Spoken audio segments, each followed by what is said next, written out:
Hello, this is Amanda with Crafting with Amanda. Welcome and thanks for joining me today.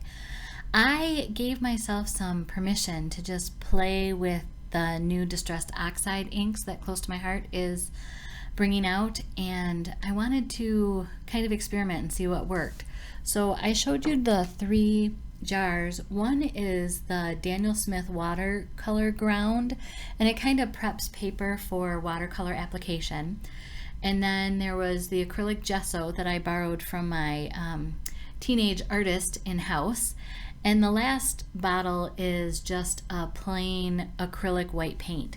So I'm doing 4 12 by 12 sheets, and I'm kind of doing a third-ish on each of them so that I have multiple samples, because I'll end up cutting these all apart to try different ink techniques with. And today I used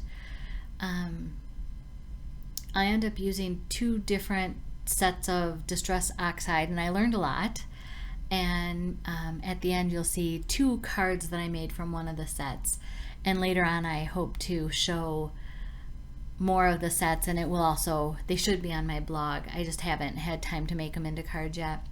So now I'm applying the gesso, and all I did was take a section of the paper and apply a thin coat of whichever medium I'm putting on. So in this case, the gesso.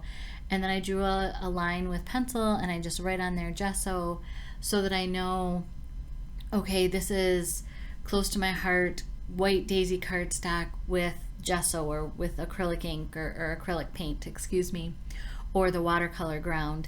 And then I also use the regular Georgia Pacific 8.5 by 11 white cardstock, and then the Nina 110 weight white cardstock, because I do find that the Nina tends to be smoother than the Georgia Pacific. So I just thought I'd see what worked and what didn't. And I did this up one Saturday in the midst of all the construction chaos, and then I let those dry for about 4 hours. So this is the first combination of colors, and I only have 2 of the handles for the mini blending ink, the Tim Holtz ink blenders. So you'll see me end up changing the pads. So I learned a couple things. You can see a little bit on the one card that I'm doing now, that where the medium, and I don't know if this is the gesso or the acrylic paint or the water ground, where that was applied, it didn't, where it wasn't applied, I should say, apologize, it soaked into, the ink soaked into the cardstock, and where I did have the medium, it did kind of make a smoother border, or it went on top of. So now I'm just spraying a little bit of water. This is all it is water, and if you push down slowly, you can get bigger drops. If you just missed, you get fine drops. And I'm going to go ahead and dry this, and I know that you can go back and do more layers. I just wanted to do something simple, just see quick and easy what it looked like. And so then there's the 3 other samples that I did with 3 other colors. I think I end up walking you through those, because I had done those 3 that you saw earlier, and now I'm doing another set of 3 with different papers. And I wrote on the back whether it was the Close to My Heart white daisy with gesso, or the Close to My Heart white daisy with acrylic, white acrylic, so I know kind of how it responded to each. And you can kind of see, even with the cloth of putting on my the moisture in my finger kind of reacted to the Distress Oxides, even through the shop towel. I'm really liking how this looks. It's kind of the water pushes the color in pools on the papers. Like the one I'm doing now, I believe I saw was the white daisy with the gesso, and you can see on the bottom that the gesso didn't go all the way to the end of the page, and to me you can see the darkness of it absorbing right into the cardstock. And I believe when we go ahead and do water on it, that you'll see that it reacts differently with where it has the gesso underneath of it and where it doesn't.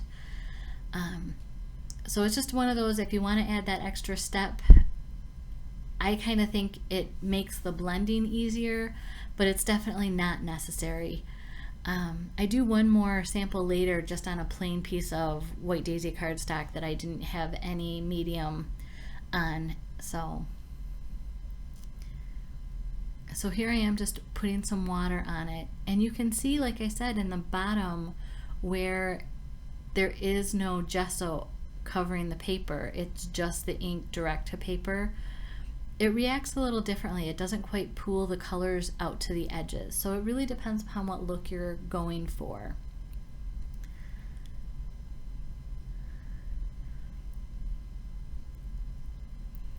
And again, you can do more layers of color and more layers of ink. I was just kind of having some fun. These are just blank cardstock. Oh, these are the ones with the watercolor ground. But this particular one right here is just a plain sheet of White Daisy cardstock. It's like a 4x4 square. I'm using the same colors. The ink blending, you can see there's more of the circle from the blending tool than there was when I had the medium. So you have to go back and forth more to kind of get a better blend on a plain piece of White Daisy cardstock. So that to me was informative. I also learned that my Distress inks are a little dry, so I need to re-ink several of them, and I've since done that and am looking forward to playing again. But I love the colors. It takes a little bit longer to blend on a non-prepared sheet of cardstock, so if you don't have the gesso or the watercolor ground. And what I'm going to do here is I'm going to take the stencil, and instead of spraying on the sheet with the Distress Oxides on it, my little sample, I actually sprayed the back of the stencil, and then I'm laying it down and I'm absorbing any water that comes in between the stencil, so that you can see I'm hoping that water only shows up where the back of the stencil hit the paper. And I just love this look. So I didn't show you how, but I went ahead and made a couple cards with a couple of the samples. So here's the first one. I used the A Million Little Things stamp set, and just again, I love how this turned out. And this was the one with the stencil background. It just adds that depth of interest that you kind of don't expect. So, and I will remind you that I could really use your help, so if you can subscribe to my channel, that would be great.